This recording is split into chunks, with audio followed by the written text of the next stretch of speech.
Hello and welcome to another episode of Bored at the Right Time. Today I'm going to discuss a brand new record that just came out on Friday.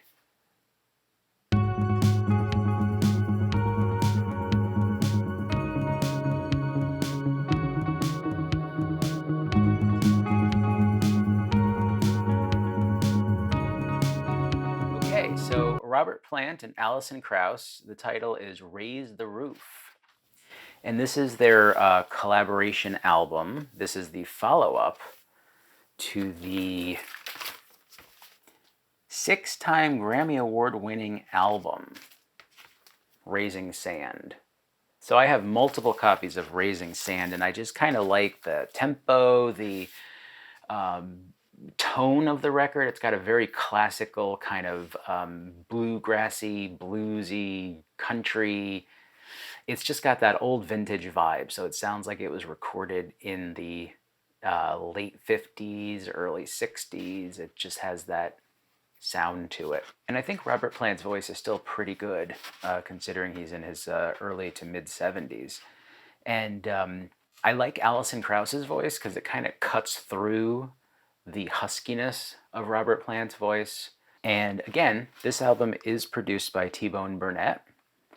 He produced the first one, Raising Sand, and he's kind of the magic genius behind the scenes. He's done a lot of great albums. In fact, T-Bone Burnett did The Union, which is a collaboration between Elton John and Leon Russell, which is just another one of those. It's got that deep, piercing bass, vintage sound to it.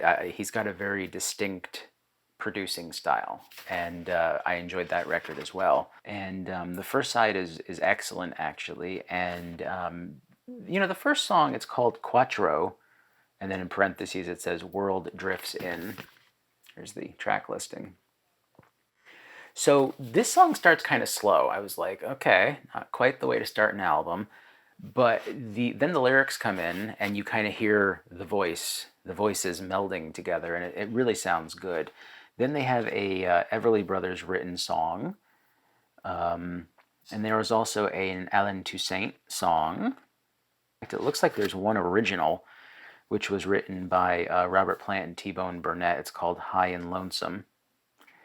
And then what else did I see? Oh, I saw a Merle Haggard song, Going Where the Lonely Go.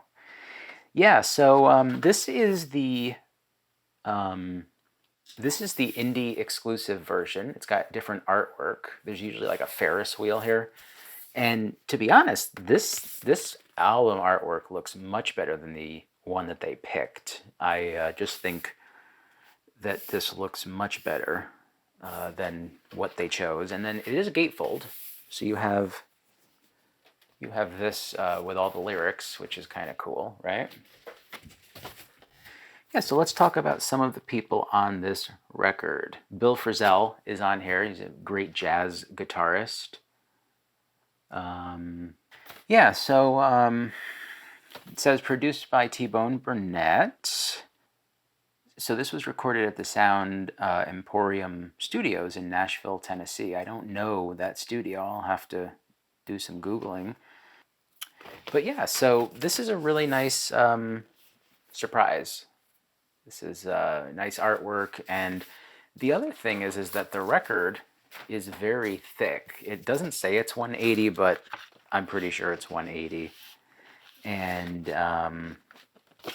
it's on Rounder Records, which is the same record label as the first record. And as you can see, it's nice and glossy and clean. It's got that beautiful red label, kind of the artwork. And yeah, so this was a surprise. I didn't know that they were working on another record, but I feel like it's just as good as the first one. The one thing I do notice on here is that the stamp, the matrix, whatever that is there, it's etched and it's crossed out. So it's just one line through it. And then at the bottom, it's very faint, but it looks like someone wrote a new number. So it's 1166101, and then it's 541. side C. Let's see if there's any other. So the record was cut by a person named Jay, not J-A-Y, but just the letter J and then Powell. I'll have to Google him. Maybe I'll put a picture.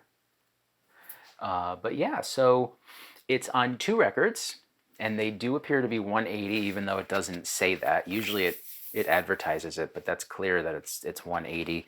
And if you can, support your local record store. Go get the indie exclusive version. And I probably have about 7 different variants of this record coming.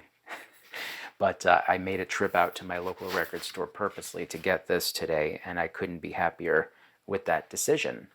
So, if you've enjoyed this video, if you could please, like, subscribe, comment. I do reply to every comment.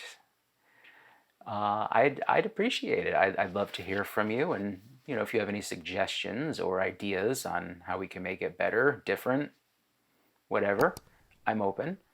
So, thanks for spending the time with me, and I'll see you next time.